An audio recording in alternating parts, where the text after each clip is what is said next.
नमस्कार, मैं हूं आपके साथ अनुष्का। आइए बढ़ते हैं आज की खास खबर की ओर। मक्सी रोड पवासा स्थित शीतल स्कूल के पास श्री राम विजय वाटिका में शंखनाद समिति द्वारा 7 दिवसीय महापुराण कथा का आयोजन किया जा रहा है। कथा के दूसरे दिन ज्योतिषाचार्य अजय शंकर तिवारी ने गणपति जन्मोत्सव का प्रसंग सुनाया। इस दौरान मारवाड़ा नायक समाज ट्रस्ट और क्षत्रिय नायक युवा संगठन के पदाधिकारियों द्वारा कथावाचक के साथ साथ कथा संयोजक आनंद खींची और समिति अध्यक्ष संजय पवार का 151 किलो की माला पहनाकर भव्य स्वागत किया गया। कथा प्रतिदिन दोपहर 1 से शाम 4 बजे तक चल रही है, जिसकी जानकारी देते हुए आनंद खींची और संजय पवार ने बताया कि कथा का वाचन 24 अगस्त तक होगा। विश्राम के अगले दिन 25 अगस्त को पवासा, पांड्या खेड़ी, नीमनवासा और शंकरपुर क्षेत्र की संयुक्त विशाल कलश व शोभा यात्रा निकाली जाएगी। आयोजन को सफल बनाने में समिति के नारायण यादव, जमुनालाल यादव, धर्मदास चावड़ा, जगदीश सिंह, अटल पार्षद, पुरुषोत्तम मालवीय, सत्यनारायण मालवीय और अनिल सिंह गौड़ सहित बड़ी संख्या में श्रद्धालु व क्षेत्रवासी जुटे हुए हैं। कथा के दौरान मारवाड़ा नायक समाज ट्रस्ट व क्षत्रिय नायक युवा संगठन के संस्थापक सुंदरलाल सारवाना, उपाध्यक्ष बंशी भाई, सचिव संजय पवार, उपाध्यक्ष बबलू नायक, प्रदेश अध्यक्ष सुभाष राठौर, प्रदेश उपाध्यक्ष राजू रेखा, प्रदेश मीडिया प्रभारी राधेश्याम राठौर, प्रदेश प्रवक्ता सुनील भाटी, इंदौर जिला अध्यक्ष जितेंद्र पवार, पूर्व जिला अध्यक्ष उज्जैन विनोद राठौर, वरिष्ठ समाजसेवी राजाराम रमेश नायक, अनूप सिंह अटल पटेल, बंतु सिंह अटल, जितेंद्र त्रिवेदी, सुनील सान, कोषाध्यक्ष लोकेंद्र सिंह गौड़, लक्ष्मण सिंह चंदेल, मनीष गिरी, मंडल अध्यक्ष हरीश सोंधिया, पार्षद प्रतिनिधि सतीश राठौर, प्रेम राठौर, रामकृष्ण गुर्जर, दीपक शर्मा और अजीज गोटवाल उपस्थित रहे। किस प्रकार का स्वागत मन करा? जय श्री महाकाल, जय श्री श्याम। जैसा कि आप सब जानते हैं, संस्था शंखनाद के माध्यम से ये पवासा मक्सी रोड पर शिव महापुराण कथा का भव्य और दिव्य आयोजन चल रहा है, जिसमें आज संस्था शंखनाद के अध्यक्ष हमारे संजय पवार जी और संयोजक आदरणीय आनंद खींची जी, उनका स्वागत सम्मान करने के लिए संपूर्ण नायक समाज धर्मशाला ट्रस्ट और युवा संगठन के पूरे प्रदेश अध्यक्ष और पूरी उनकी टीम यहाँ पर उपस्थित हुई थी और सभी वरिष्ठ जनों का और यहाँ पर आए हुए सभी अतिथियों का स्वागत सम्मान किया गया। मैं एक बार पुनः पूरे नायक समाज की ओर से आप सभी को इस सफल आयोजन की बहुत बहुत बधाई देता हूँ, शुभकामनाएं देता हूँ। जय श्री राम। आपका नाम? मेरा नाम जितेंद्र पवार है। मैं क्षत्रिय नायक समाज युवा संगठन से इंदौर जिला अध्यक्ष हूँ और सभी पदाधिकारी मेरे प्रदेश अध्यक्ष और सभी चल रही है। हम सब जानते हैं कि बाबा महाकाल की नगरी उज्जैन और उज्जैन में बाबा महाकाल की भक्ति का चारों ओर जो उत्साह, जो उमंग और जो वातावरण देखने को मिलता है, वास्तव में उज्जैन में ही देखने को मिलता है। और ऐसे में श्रावण माह में हमारे पवासा क्षेत्र में श्री राम विजय वाटिका में हमारे आचार्य गुरु श्री अजय शंकर तिवारी जी के माध्यम से यहाँ पर शिव महापुराण कथा का आयोजन चल रहा है और उसमें यहाँ पे हज़ारों हजार की संख्या में बहनें यहाँ पर बैठ करके और कथा श्रवण कर रही हैं। तो उसी के अंतर्गत आज हमने यहाँ पर इसी शिव महापुराण संस्था शंखनाद के माध्यम से माँ बगलामुखी की यात्रा भी यहाँ से लगभग 1300 बहनों को यहाँ पर हमने माँ बगलामुखी और बाबा वेदनाथ के दर्शन करवाने का प्रयास किया और बहुत अच्छी से उस यात्रा का अनुभव भी रहा। साथ ही इस कथा में पूरे समय यहाँ पर बहनों उपस्थित रह करके सभी क्षेत्र के हमारे पवासा, पांडेखेड़ी, नीमनवासा, शंकरपुर के सभी साथीगणों के प्रयासों से, उनके माध्यम से और उनके सहयोग से इस कथा को हम संचालित कर रहे हैं। हमारी संस्था के अध्यक्ष भाई संजय पवार जी और पूरी टीम इस पूरे आयोजन में लगी हुई है। साथ ही आज के इस अवसर पर हमने यहाँ अध्यक्ष भी हैं हमारे भाई जितेंद्र जी और सभी नायक समाज के बंधुओं का भी पूरे प्रदेश की टीम, नायक समाज की हमारी पूरी प्रदेश की टीम आई है, उनका भी इस संस्था के माध्यम से स्वागत किया और उन्होंने भी यहाँ पर आकर के स्वागत किया। ये वास्तव में एक अनूठी परंपरा है कि अतिथि देवो भव। हम सब बाबा महाकाल की नगरी में रहते हैं, अपनी परंपरा और अतिथि सत्कार हम सब, हमें जन्म जन्म से ये सारी चीज़ें हमें प्राप्त हुई है। तो हम बाबा महाकाल से प्रार्थना करते हैं कि इस कथा को श्रवण करने वाले सभी मातृशक्तियों का, इस व्यवस्था में लगे सभी भाइयों का उसी प्रकार बाबा महाकाल उनको आशीर्वाद प्रदान करें और उनके जीवन में मंगल कामना हो, ऐसी प्रार्थना करते हैं। साथ ही हम 25 अगस्त को कथा समापन के पश्चात 24 तारीख को कथा का समापन होगा। 25 अगस्त के दिन हम सभी मातृशक्तियों को लेकर के बाबा महाकाल को जल अर्पण करने के लिए कलश यात्रा के रूप में भी यहाँ से जाते हैं। मैं आपके माध्यम से सभी बहनों से, सभी भाइयों से अपील करना चाहूँगा, उनसे आग्रह करना चाहूँगा कि इस यात्रा में सम्मिलित होकर के धर्म लाभ लें। जय श्री महाकाल, भारत माता की। धर्मनगरी में मोक्षदायिनी मां क्षिप्रा की संध्याकालीन आरती को लेकर प्रशासन और पंडा पुरोहित आमने सामने आ गए हैं। रामघाट पर सदियों से चली आ रही पारंपरिक आरती की व्यवस्था महाकाल मंदिर प्रबंध समिति को सौंपने और इसे इवेंट के रूप में ठेके पर देने की सुगबुगाहट ने तूल पकड़ लिया है।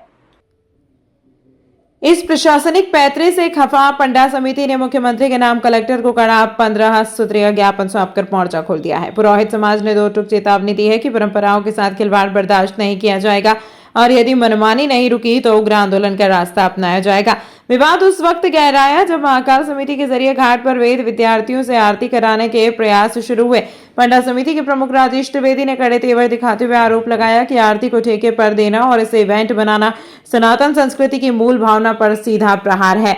उनका तर्क है कि महाकाल मंदिर के प्रबंधकों का अधिकार क्षेत्र सिर्फ मंदिर तक सीमित होना चाहिए। ऐसे में रामघाट की प्राचीन परंपराओं में प्रशासनिक हस्तक्षेप किसी भी कीमत पर स्वीकार नहीं किया जाएगा। वहीं ज्योतिषाचार्य अमर डब्बावाला ने स्कंद पुराण के अवंती खंड का हवाला देते हुए स्पष्ट किया कि रामघाट से नरसिंह घाट तक पूजा और आरती का वंशानुगत अधिकार केवल स्थानीय पंडा पुरोहितों का ही है। आरती के निजीकरण के इस सुगबुगाहट के बीच पंडा समिति ने महाकाल प्रबंधक समिति से तीखा सवाल पूछा है कि क्या शासन पुरोहितों को मंदिर के गर्भगृह में यजमानों को स्वतंत्र रूप से पूजन कराने का हक देगा। देश के तमाम बड़े तीर्थों जैसे हरिद्वार और वाराणसी की तर्ज पर स्थानीय परंपराओं को ही प्राथमिकता देने की मांग की गई है। बहरहाल प्रशासनिक जिद और पुरोहित वर्ग के आर पार के तेवर ने उज्जैन के सियासी और धार्मिक गलियारों में हलचल तेज कर दी है, जिससे आने वाले दिनों में यह विवाद बड़ा रूप ले सकता है। महाकालेश्वर मंदिर प्रबंध समिति के माध्यम से जो रामजी क्षेत्र रामघाट पर स्थित है, यहाँ पर शिप्रा आरती की परंपरा को शुरुआत करने का प्रयास किया जा रहा है। मुख्य बात यह है कि यदि हम पौराणिक मान्यता की बात करें, ऐतिहासिक परंपरा की बात करें, तो ये जो अधिकार है ये यहाँ के पंडित पुरोहितों का माना जाता है। इस दृष्टिकोण से शासन प्रशासन को इस संबंध में चिंतन करने की आवश्यकता है और यहाँ के जो स्थानीय पंडित पुरोहित है जो परंपरागत अपने कार्यक्षेत्र को अपने अलग अलग घाटों पर कार्य करते हैं, उनको अलग अलग घाटों पर आरती करने का अधिकार है। इस अधिकार के संरक्षण के लिए सरकार को प्रयास करना चाहिए और पुरोहितों को संरक्षण प्रदान करना चाहिए। पहले भी आपने ज्ञापन दिए हैं, क्या निर्णय हुए और आज बाद में अब क्या? पहले भी सहायक प्रशासक जी को हमने ज्ञापन दिया था युवा मंडली के माध्यम से, लेकिन उसका अभी तक कोई रिकॉल हमारे पास में आया नहीं है। शासन की क्या इच्छा है, प्रशासन की क्या इच्छा है इस संबंध में, और एक जो ब्रिज बनना चाहिए प्रशासन के बीच में पंडित पुरोहितों के बीच में, उस ब्रिज की कोई व्यवस्था दिखाई नहीं देती है। हम शासन से और प्रशासन से अनुरोध करते हैं कि इस संबंध में संज्ञान लेकर के इस विषय का निराकरण करें और जो परंपरा है उसका सम्मान करें।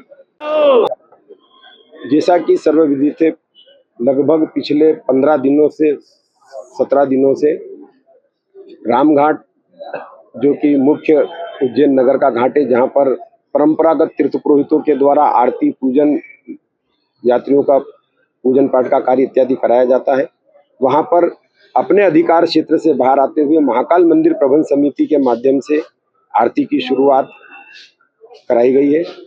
पहले तो उस पर प्रयास किया गया था कि जहां पंडा समिति आरती करती आ रही है परंपरागत, उनको हटा करके कराया जाए, परंतु ये जो आरती की शुरुआत की गई ये भी धर्म परंपरा के, सनातन परंपरा के खिलाफ है और महाकाल मंदिर अधिनियम के भी खिलाफ है। तो आज सारे घाट क्षेत्र से तीर्थ पुरोहितगण यहाँ पर जिलाधीश महोदय के नाम 15 बिंदुओं का एक ज्ञापन पत्र हमने इनको यहाँ पर प्रस्तुत करते हुए इनसे धर्म परंपरा का ध्यान रखते हुए और वहाँ जो आरती की उन्होंने शुरुआत की है उसे तत्काल बंद करने की हमने मांग की है। इस संबंध में जिलाधीश महोदय को सम्मानीय उच्च न्यायालय द्वारा भी नियमानुसार कार्य करने का एक आदेश भी पारित हुआ है। तो हम पुनः इस ज्ञापन पत्र के माध्यम से उनसे निवेदन करने आए और साथ में लगभग 35 तीर्थों से पत्र भी माननीय मुख्यमंत्री जी के नाम आए थे कि धर्म परंपरा का ध्यान रखें और कार्य करें। तो उन पत्रों को भी आज हमने माननीय जिलाधीश महोदय के माध्यम से मुख्यमंत्री जी के यहाँ पहुँचाने के लिए अनुरोध करते हुए आगे की रणनीति में अभी आने वाले कल में हम नगर के अंदर और घाट क्षेत्र में यात्रियों के बीच पहले हस्ताक्षर अभियान चलाएंगे। जो हो रहा है क्योंकि धर्म को ठेके पे दिया जा रहा है, टेंडरिंग कर दी गई है आरती की, वो एक व्यवस्था अलग है। ये व्यवस्था जो महाकाल मंदिर का आना हुआ ये भी एक व्यवस्था धर्म के विरुद्ध जा रही है। तो इन सब चीजों को लेकर जन जागरण के लिए हस्ताक्षर अभियान चलेगा और आने वाली 9 और 10 तारीख को पूरे देश के तीर्थों के तीर्थ पुरोहित हमारे उज्जैन नगर के अंदर पहुंच रहे हैं, क्योंकि ये तीर्थ परंपरा के खिलाफ है। सारे तीर्थों को इसमें जागने और सबको जगाने की जरूरत है, तो वो भी अपनी बातें यहाँ आकर के रखेंगे। काल भैरव मंदिर में प्रतिदिन बड़ी संख्या में श्रद्धालु दर्शन के लिए पहुंचते हैं। श्रद्धालुओं को बेहतर सुविधाएं उपलब्ध कराने और मंदिर परिसर में व्यवस्थाओं को सुचारू बनाए रखने के लिए लगातार विकास कार्य किए जा रहे हैं। इसी क्रम में कलेक्टर रोशन कुमार सिंह एवं पुलिस अधीक्षक प्रदीप शर्मा ने काल भैरव मंदिर परिसर का निरीक्षण किया। कलेक्टर एवं पुलिस अधीक्षक ने मंदिर में दर्शन पूजन कर यहां चल रहे विकास कार्यों की जानकारी ली। अधिकारियों ने लेआउट एवं टोपोग्राफिकल प्लान के माध्यम से प्रस्तावित व्यवस्थाओं का जायजा लिया। इस दौरान पार्किंग, श्रद्धालुओं के प्रवेश एवं निकासी सहित अन्य व्यवस्थाओं को लेकर संबंधित अधिकारियों से चर्चा की गई। कलेक्टर सिंह ने विशेष अवसरों पर मंदिर में बड़ी संख्या में आने वाले श्रद्धालुओं की दर्शन की व्यवस्था की जानकारी ली और आवश्यक दिशा निर्देश दिए। उन्होंने मौके पर पहुंचकर पार्किंग व्यवस्था का भी निरीक्षण किया। कलेक्टर ने मंदिर परिसर में जूता स्टैंड, शौचालय एवं पेयजल की व्यवस्था चाक चौबंद रखने के निर्देश दिए। भीड़ के दौरान श्रद्धालुओं को किसी प्रकार की परेशानी न हो, इसके लिए अतिरिक्त निकासी मार्ग तैयार करने के भी निर्देश दिए गए। निरीक्षण के दौरान यूडीए के CEO Sandeep Soni, SDM LN Garg सहित संबंधित विभागों के अधिकारी उपस्थित रहे।